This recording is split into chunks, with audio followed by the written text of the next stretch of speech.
everybody. I'm so happy to be here. This is the first public presentation of my book, Marka Wasi. I'm a little late, but I've come with some extraordinary images. And I'm going to ask you to do a favor for me. I'm going to ask you to just relax and open your minds to the possibility that this world around us might be much more extraordinary than we normally perceive. And that on rare occasions, we experience a magical moment and have an extraordinary experience that changes our lives. And thus was the case when I traveled to Markawasi. I'm going to show you these images, and they won't necessarily correlate with what I'm saying.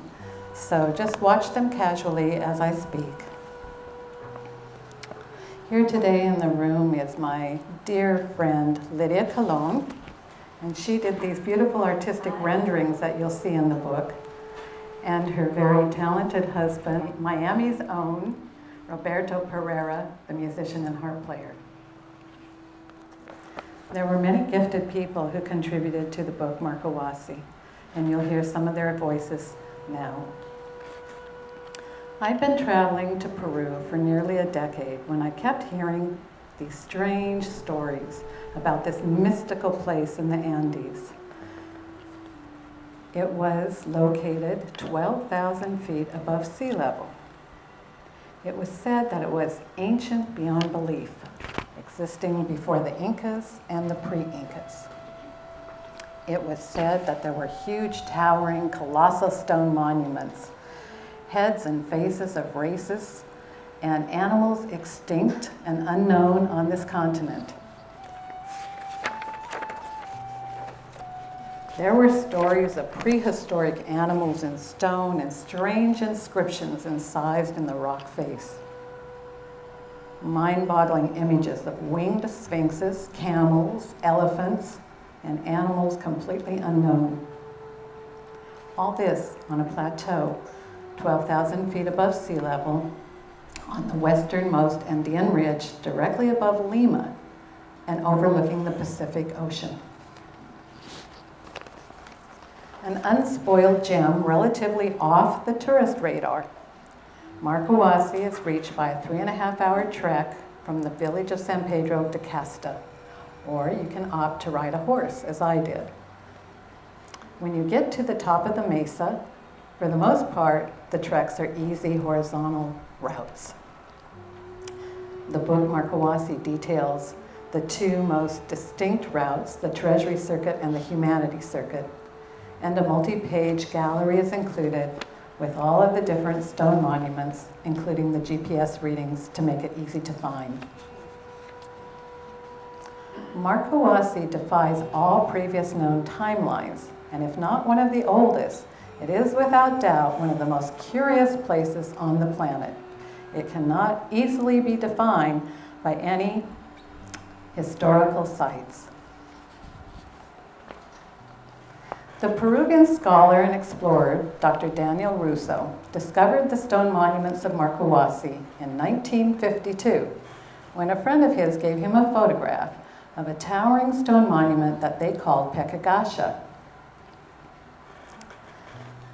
The site had been briefly referenced in 1923 by the father of Peruvian archaeology, Julio C. Teo, who termed the site Markawasi and gave a retrospective of the 13th century ruins, without pointing out, however, these huge colossal stone monuments.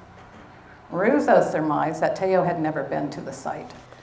Ruzo spent many summers investigating the sculptures, and he believed that they dated before the oldest sculptures and pyramids in Egypt, predating, in fact, the Great Flood of Noah. He labeled it a proto-historical site, and he claimed it was anterior to the Sumerians and to all three-dimensional sculptures that fill the museums of Europe. Ruzo became convinced that an incredibly ancient culture once existed in Central and South America, and that was almost entirely destroyed by a cataclysm many thousands of years ago. He based his belief on traditions and legends passed down from pre-Spanish times.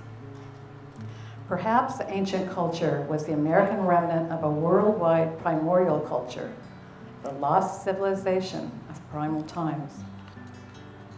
It was from this lost culture that Ruzo suggested that our present humanity received our civilized ways. The few survivors of the cataclysm may have hidden in the underground chambers, caves, and tunnels that are abundant still today in Peru. Ruzo searched for physical evidence of this ancient culture. His life's research entailed decoding the message that have been recorded in stone by the people who came before us, maintaining that the sacred mountain signaled the location of subterranean caves and networks of tunnels that served as initiating chambers for groups of humans who, secluded from the outer world in the breast of the mountain, just as in Noah's time, would serve as sanctuary again during the next catastrophe. In his foreword to the book, Peter Schneider writes, "Once, while investigating the monuments, I noticed that when I walked the same route twice, I'd see different faces and figures that were not there before. And this effect is produced by the progression of the sun, causing shadow and light. When I would traverse back along the same route, I'd see new and different faces. Of course, a good guide is invaluable. And I'm pleased to tell you that there are a number of good guides in the village of San Pedro de Casta, located at the base of Marka Wasi. Here is where you'll find provisions and a place to stay the night, which is essential so that you can acclimate to the altitude before you leave for Markawasi at an even higher altitude. A multi-day camping trip is completely outlined in the book. No one's sure how the figures got there, who made them, or how old they are. This book details many theories about Markawasi, and it is the first definitive book of its type presented since the tenure of Daniel Ruzo. Professor of Geology and Geophysics at Boston University, and best known for redating the Great Sphinx of Egypt, Dr. Robert Schoch spent a week on the mesa and introduces the book. He writes, "Before leaving the U.S., I was warned that Markawasi is a landscape of strange, anomalous phenomena, be they encounters with extraterrestrials. Many UFOs have been sighted on the mesa, which the Peruvians refer to as ovnis, object volant non-identifiable. Inhabitants of the reputed tunnels that lie beneath the Andes, or the spirits of the mountain, the Apu. Visitors to the mesa have experienced altered states of inner consciousness, accompanied by telepathic and clairvoyant abilities, whether in dreams or waking states." So what are the structures of Markawasi? Schoch interprets these monuments as incredible simulacra. That is, in this case, natural objects that in the mind's eye take on the shapes of other entities such as humans or animals. He believes that they were considered such even in ancient remote times. Just a little retouching by the human hand to bring out a particular feature. There's no doubt in my mind whatsoever that Markawasi is a very powerful, energy-filled, and sacred place. Markawasi as a whole represents one of the high holy spots on earth. And there are many ways to describe it in terms of a power place, a center of power, an earth vortex, a chakra of the living Gaia, or a congruence of ley lines and planetary lays. No words really can express the nature of Markawasi. They will never do it full justice. The ineffable aspect of the plateau must be experienced. Towering 80 feet above the Markawasi plateau and consisting of 14 faces by day and 2 more at night, the colossal stone monument to humanity with its unmistakable resemblance to the multi-faced god Janus, guardian of the doorways and master of the two ways, is unmistakable. Reminiscent of Viracocha, the Andean god of duality, Janus holds the keys to the heavens and hells from which mankind are judged. Similarly, associated with the house of the floor of the mysteries, whose 16 primary squares of the chessboard are incised under the chin of the monument to humanity, indicative of the great struggle between the forces of light and darkness, symbolic of the conflicts of God and man. It signifies a synthesis of opposites. As seen from the west, the monument is depicted with two faces looking in opposite directions as a man, the sun, and a woman, the moon, gazing outward from the past in the guise of an old bearded man and to the future in the guise of a woman or youth in the ever-present here and now. Like Janus, who holds the keys to the entrance to the mysteries and who is the custodian of time, opening and closing the ages, the monument to humanity stands posed at the threshold of the new millennium. Theories that high cultures existed prior to the Great Flood, achieved advanced technology, and then perished due to cataclysm are not new. These were great cultures that possessed an advanced technology, and they are the creators of the megalithic works that we still today are unable to duplicate. Creators of the megalithic works that we still today are unable to duplicate.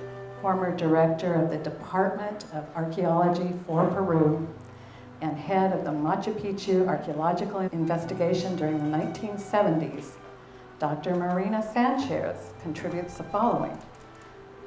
The man of Markawasi succeeded in dominating his inner being with technological knowledge, art, and spirituality in compliance with the gods and goddesses for the purpose of managing the earth, the water, and time itself. The fabulous landscape inserted itself into the consciousness of the ancient people who considered it the abode of genies, spirits, and the gods of the water. To climb to the sacred mountain of Markawasi is a true, magical, and religious pilgrimage, because at the end of the sacred road lies a giant unfinished pyramid of the Andean Olympus, at whose top is the threshold of the celestial gods, the sons of the ray, thunder, and lightning, the pre-Hispanic god of the mountains of the northern Andes. Markawasi is a living symbol of an expression that conveys itself through nature, writes Javier Ruzo, Daniel Ruzo's grandson. It doesn't want to divorce itself from nature, it wants to integrate with it. A mountain of stone, emulating time, and imbued with the knowledge of earth, Markawasi is a book of symbols, a place of sacred knowledge. It gives something essential to the people who visit. It refreshes and transforms their imagination, making them feel like they've entered a mystical gallery. If you walk at night in the moonlight, you will find yourself surrounded by a mystery. Shapes that take you deep into the unconscious mind, to the very heart of great legends. You have entered a millennial theater. It is not a treasure of money, nor of gold or silver. It is a treasure of human understanding and knowledge. The most difficult task of those who pioneered, who passed on the knowledge from hand to hand, like a jewel transmitted to the future, is the knowledge of the treasure and its repository, the sacred mountains. And please visit us at markawasi.com. Thank you very much.